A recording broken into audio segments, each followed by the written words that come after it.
Good morning, Fikes team. Today I wanted to talk a little bit about a book I'm reading on the topic of ideal conditions. And before I go too far into that book, I want to really understand what you might think about when you think about ideal conditions.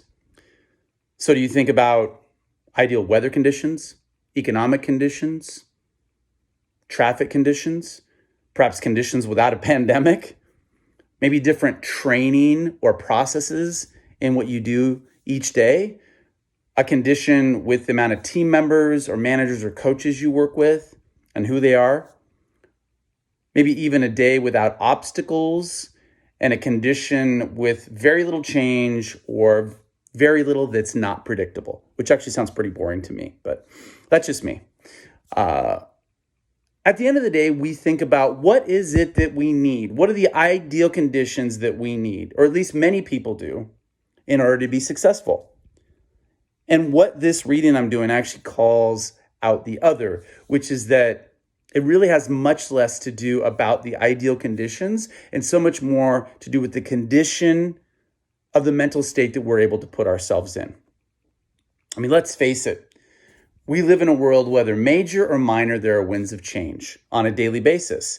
And how we approach those and the mindset and the conditioning we put ourselves in prior really has much more to do with how we succeed than anything external from ourselves. So it speaks about, this book I'm reading, a preparedness in order to be in that right mental condition. But I'm curious what you do. Before I even share, for those of you that might be interested, some of what this book speaks of, some best practices, I want to know what some of you are doing out there on our team to put yourself in the right state of mind. What's your daily ritual, your plan, your approach, and what you do to put yourself in that spot where you're able to wake up, show up, follow up, and when necessary, buck up.